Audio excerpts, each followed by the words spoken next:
మంత్రి నారా లోకేష్ గారికి సంబంధించిన పిఆర్ వ్యవహారాన్ని ఒక కేస్ స్టడీగా చాలా మంది చూస్తూ ఉన్నారు.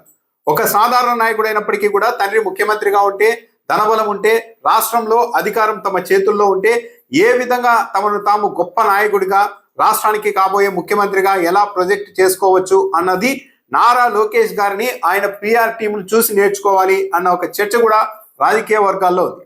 నారా లోకేష్ గారి చుట్టూనే మొత్తం వ్యవహారాలు కేంద్రీకృతం అవుతున్నాయి. ఈవెన్ చంద్రబాబు నాయుడు గారికి కూడా రానంత ప్రచారం ఇటీవల నారా లోకేష్ గారికి వస్తోంది. జాతీయ స్థాయి మీడియా ఛానళ్లు కూడా నారా లోకేష్ గారి ప్రతి అడుగును కవర్ చేసే పరిస్థితికి ఎందుకు వెళ్ళిపోయాయి. నారా లోకేష్ గారు ఢిల్లీకి వెళ్తే జాతీయ మీడియా సంస్థలు కావచ్చు, న్యూస్ ఏజెన్సీలు కావచ్చు, ప్రతి అడుగును ఆయన చేస్తున్న ప్రతి కార్యక్రమాన్ని క్రమం తప్పకుండా ప్రసారం చేయడం, ట్వీట్లు చేయడం లాంటివి చేస్తూ ఉన్నారు. ఇదంతా ఒక పిఆర్ స్టంట్లో భాగంగానే జరుగుతోంది అన్నది వైఎస్ఆర్ కాంగ్రెస్ పార్టీ చేస్తున్న విమర్శ. ఇప్పుడు మరో అడుగు ముందుకు వేసి ఏకంగా ఎన్డీటీవీలో నారా లోకేష్ గారు ఒక పేద కుటుంబానికి ఒక ఇల్లు కట్టించారు అన్న విషయానికి సంబంధించి ప్రత్యేకంగా ఒక వార్తను ఒక ప్యాకేజ్ గా ప్రచారం చేయడం అన్నది ఇప్పుడు చాలా మందిని ఆకర్షిస్తోంది. మంత్రి నారా లోకేష్ గారు తన నియోజకవర్గంలో ఒక ముస్లిం పేద కుటుంబానికి ఒక ఇల్లు నిర్మిస్తే దాన్ని ఇండియా టుడే టీవీ ఛానల్ ఒక ప్యాకేజ్ గా ప్రచారం చేయడం అన్నది ఇప్పుడు చాలా మందిని ఆకర్షిస్తోంది. తెలుగుదేశం పార్టీ స్వయంగా తన అధికారిక సోషల్ మీడియా ఖాతాల్లో కూడా ఆ వీడియోను పోస్ట్ చేసి, చూసారా నారా లోకేష్ గారి గొప్పతనాన్ని జాతీయ మీడియా కూడా ఎలా ప్రశంసిస్తోందో చూడండి అంటూ చెప్పారు.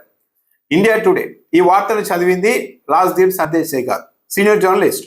ఆయన నారా లోకేష్ గారిని ప్రశంసిస్తూ ఇంట్రో ఇస్తే ఆ తర్వాత మంచి మంచి నారా లోకేష్ గారి విజువల్స్ తో ఒక ప్యాకేజ్ చేసి దాన్ని ప్రసారం చేశారు. దీన్ని తెలుగుదేశం పార్టీ వాళ్ళు ఇక్కడ మళ్ళీ దాన్ని ప్రమోట్ చేస్తున్నారు. ఆ వీడియోని జాతీయ మీడియా కూడా నారా లోకేష్ గారిని ఏ స్థాయిలో కితాబిస్తుందో చూడండి అని.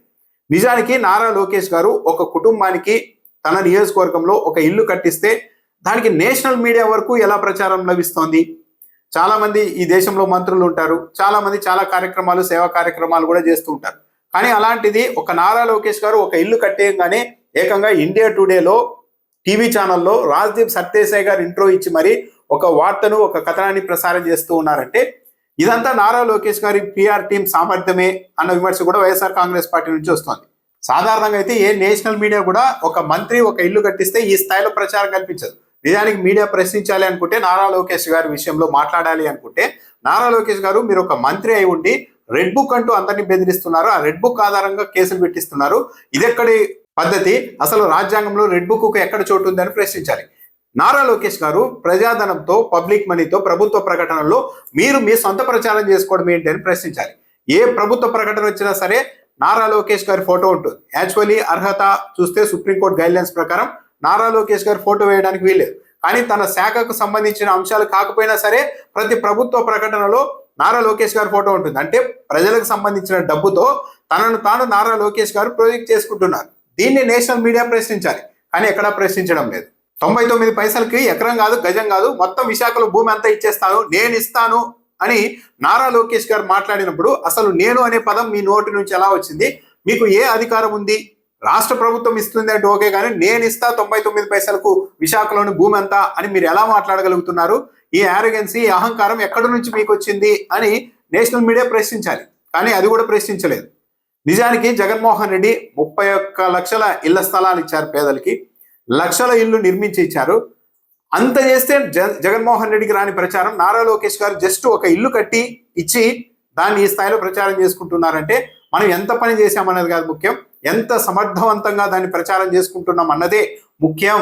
దాన్ని నారా లోకేష్ గారి నుండి చూసి నేర్చుకోండి అని కొందరు నెటిజన్లు కూడా వ్యాఖ్యానించే పరిస్థితి వచ్చింది. ఇక్కడ నిజమైన నాయకుడు ఏం చేయాలి? గతేడాది నారా లోకేష్ గారు ఇఫ్తార్ విందుకు వెళ్ళిన సమయంలో ఒక ముస్లిం కుటుంబం చాలా చిన్న ఇంట్లో ఉండడం చూసి నేను ఇల్లు కట్టిస్తానని హామీ ఇచ్చారు, దాంతో కట్టించి ఇచ్చారు. ఇది నారా లోకేష్ గారి గొప్ప కార్యక్రమం అని ప్రచారం చేస్తున్నారు. మంచిదే ఇల్లు కట్టించడం కూడా. కానీ ఒక నాయకుడు ఏం చేయాలి? అందులోనూ అధికారంలో ఉండే నాయకుడు ఏం చేయాలి? మొత్తం రాష్ట్రాన్ని శాసించే స్థాయిలో ఉన్న నారా లోకేష్ గారు ఏం చేయాలి? ఒక ముస్లిం కుటుంబం ఇంటికి వెళ్ళినప్పుడు వాళ్ళ పరిస్థితి అలా చిన్న ఇల్లు ఉండడం, ఆ పేదరికంలో ఉండడం చూసి ఏ నాయకుడైనా ఏం చేయాలి? ఇలా కుటుంబాలు ఇంకా ఎన్ని ఉన్నాయో, ఎన్ని వేల కుటుంబాలు ఈ రాష్ట్రంలో ఉన్నాయో, లక్షల కుటుంబాలు రాష్ట్రంలో ఉన్నాయో, వాళ్ళందరినీ కూడా మనం ఉద్ధరించాల్సిన అవసరం ఉంది. ఈ ఒక్కరికి సాయం చేస్తే సరిపోదు, మొత్తం ఇలాంటి కుటుంబాలన్నిటికీ లబ్ధి చేకూర్చేలాగా ఏదైనా ఒక విధానపరంగా ఒక నిర్ణయం తీసుకొని ఒక స్కీమ్ తెచ్చి దాన్ని అమలు చేయాలి అని నిజమైన నాయకుడు ఆలోచన చేస్తారు. బహుశా జగన్మోహన్ రెడ్డి గారు అలాంటి ఆలోచన చేశారు. 32 లక్షల ఇళ్ల స్థలాలు ఇవ్వడంతో పాటు లక్షల ఇళ్లు నిర్మించారు. ఇప్పుడు కూడా ఆ ఇళ్ల నిర్మాణం కొనసాగుతోంది. అంటే ఒక కుటుంబం ఏదైనా ఒక బాధతో ఇబ్బంది పడుతోంది అంటే వెంటనే నాయకుడు అనేవాడు ఇలాంటి బాధలు ఇంకా ఎంతమంది పడుతున్నారో వాళ్ళందరినీ కూడా మనం అడ్రస్ చేయాలి. ఈ ఒక్క కుటుంబాన్ని అడ్రస్ చేస్తే సరిపోదు అన్న నిర్ధారణకు రావాలి. జగన్మోహన్ రెడ్డి గారు అలా ఆలోచించారు. అంటే ఏదో తన దగ్గరకు వచ్చి తనకు ఇళ్ల స్థలం లేదు అని చెప్పిన ఒక వ్యక్తికి ఇంటి స్థలం ఇచ్చేసి వదిలిపెట్టకుండా ఇంకా ఇలాంటి వాళ్ళు ఎంతమంది ఉన్నా సరే వాళ్ళందరికీ న్యాయం చేయాలి అన్న ఉద్దేశంతో జగన్మోహన్ రెడ్డి ముందుకెళ్లారు. కానీ నారా లోకేష్ గారు చాలా సింపుల్ గా ఒకరిద్దరికి సాయం చేయడం, మొత్తం దాన్ని విపరీతంగా తన మీడియా బలంతో ఎలాగో తెలుగు రాష్ట్రాల్లో ప్రచారం చేయించుకుంటున్నారు.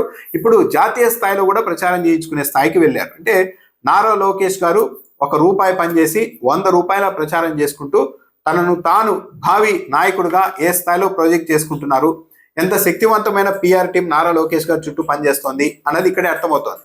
నిజంగా నారా లోకేష్ గారు పేదలను ఉద్ధరించాలి అనుకుంటే సరే, ఒక ముస్లిం కుటుంబం ఇంటికి ఇఫ్తార్ విందుకు వెళ్ళినప్పుడు వాళ్ళు ఆ పేదరికంలో ఉండి సరైన ఇల్లు లేక ఇబ్బంది పడుతున్న విషయాన్ని గమనించి ఉంటే నిజమైన నాయకుడు అయితే నారా లోకేష్ గారు సరే ఇప్పటికైనా సరే ఇలాంటి కుటుంబాలు ఈ రాష్ట్రంలో ఎన్ని ఉన్నా సరే వాళ్ళందరినీ ఇలాగే ఆదుకుంటామని చెప్పాలి.